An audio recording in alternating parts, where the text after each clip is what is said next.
Hello guys, कैसे हो? उम्मीद करता हूँ आप लोग अच्छे होंगे।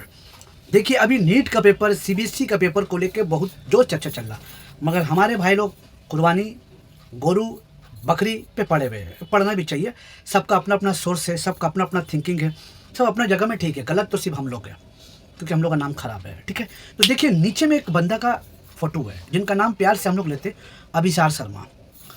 तो अभिसार शर्मा का एक वीडियो आएगा, आप लोग इस वीडियो को देखिएगा। नीट का पेपर और सीबीएसई का पेपर में जो बवाल अभी भारत में यहाँ वहाँ कोना कोना में जो कॉकरोच जनता पार्टी ये वो तरह तरह का थ्रेटिंग वगैरह जो आ रहा है, सब A to Z अभिसार शर्मा आपको सामने बोलेंगे। क्योंकि भाई हम लोग बोल नहीं सकते, हम लोग का टैलेंट नहीं है, और हम लोग बोलेंगे तो भाई कहीं ना कहीं उल्टा पुल्टा एलिगेशन भी लग जाएगा। अब बहुत से प्यारे हमारे भाई है, मित्र है, भाई बंधु है, जो हमें गाली भी देते हैं। अब अगर गाली देंगे तो पर नहीं आएगा, क्योंकि अभिसार शर्मा हमारे इंडिया के जाने माने पत्रकार है, मीडिया वाले हैं, जो गोदी मीडिया है, जो हमेशा सरकार के खिलाफ उल्टा सीधा बोलते रहते हैं। चलिए, बिना बात किए आप लोग से रिक्वेस्ट है, नीचे में वीडियो आ रहा है, वीडियो देखते चैनल को सब्सक्राइब, लाइक और कमेंट करना नहीं भूलना। 1 2 3 रेडी। भारतीय जनता पार्टी सरकार अपनी जवाबदेही से बचती क्यों है?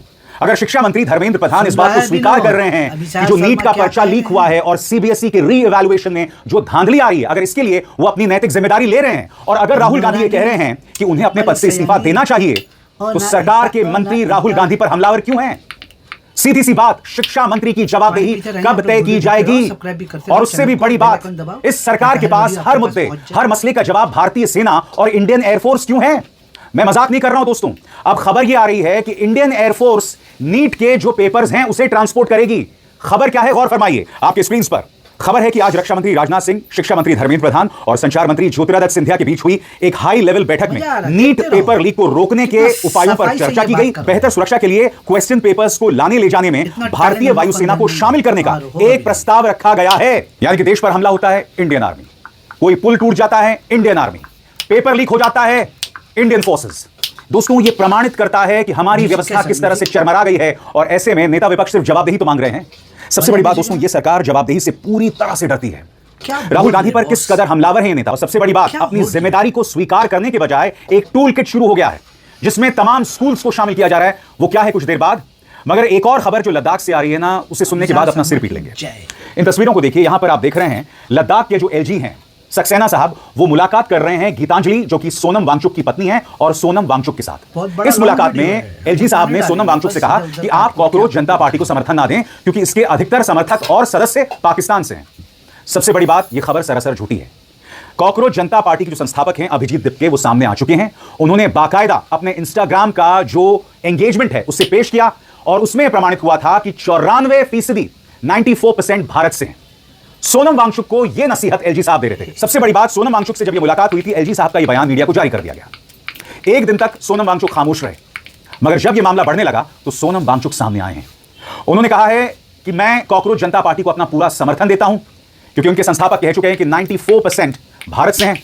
सुनिए सोनम वांगचुक क्या कहते हैं। हमारी बातें इतने प्यार और मोहब्बत से हुई कि उन्होंने एक निमंत्रण भी दिया अगले दिन के एक फंक्शन के लिए। फिर जब हम वापस आए बहुत ही खुशी से, हंसी से, उसी के ठीक 1 घंटे बाद हमें दिखता है कि उनका एक ट्वीट आया है जिसमें वो मुझे फटकार लगा रहे हैं, लगभग कहते हुए कि हमने उन्हें ये चेतावनी या सीधी बात की उनसे कि वो ये ना करें, वो ऐसा ना करें, कॉकरोच जनता पार्टी के बारे में वो अपनी बयान को दोबारा सोचें।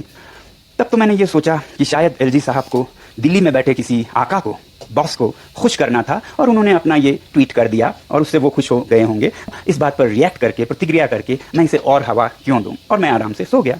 मगर सुबह उठता हूं तो देखता हूं कि वो ट्वीट उन्होंने अपने तक सीमित नहीं रखा, उन्होंने अखबारों में फैला दी। Times of India, Indian Express, सारे अखबारों में सोनम वांगचुक को एलजी लद्दाख ने चेतावनी दी, और उनके एक माउथ पीस है इंडस डिस्पैच, यहां तक कहते हैं लद्दाख के एलजी विनय कुमार सक्सेना ने एक्टिविस्ट सोनम वांगचुक को कड़ी चेतावनी देते हुए कहा है कि मिसलीडिंग और प्रोवोकेटिव नैरेटिव से बचना चाहिए। तो मैं लद्दाख के एलजी साहब से कहूंगा कि आप अगर सच में लद्दाख में environment of mutual trust for meaningful constructive dialogue बनाना चाहते हैं, पीस बिल्डिंग और ट्रस्ट बिल्डिंग करें। और जहां तक तो आपने सुना किस तरह इन्होंने अपना एक एक पॉइंट, 23 मिनट का वीडियो था, हम उसको काट कूट के इधर उधर से 3-4 मिनट में लपटा दें, क्योंकि पूरा वीडियो डालेंगे तो भैया कॉपीराइट का स्ट्राइक होता है। मगर फिर भी हम लोग कोशिश करते हैं कि कॉपीराइट ना हो, क्योंकि यूट्यूब का गाइडनेस है, जिसका वीडियो आप यूज़ करते हो उसका नाम ले सकते हो, अभिसार शर्मा क्रेडिट दे सकते हो। हम लोग इस टाइप का वीडियो नहीं बना सकते, इस तरह का एडिट भी नहीं कर सकते। हम लोग तो मामूली चीटी है, यानी कि कॉकरोच है, कोई भी आएगा पहुँच से पिछल के कचल के मिटा के चले जाएगा। मगर या विशाल शर्मा, रवीश कुमार, ऐसे बड़े बड़े हमारे देश में, सौरभ तिवारी ललन टॉक का, बड़े बड़े सोनाक्षी जोशी, बड़े बड़े ऐसे बहुत सा नाम हैं जो हक की बात करते हैं। अगर हम लोग करने जाते हैं तो हम लोग को गाली पड़ता है। डजंट मैटर, जब अच्छा बुरा काम कीजिएगा तो नेगेटिव पॉजिटिव आपका साथ लगा हुआ रहेगा। इन जैसे लोगों को जब गाली सुनना पड़ता है तो हम लोग का अदना सा उस्ताद है। तो आपने किस तरह इनका एक एक बयान सुना।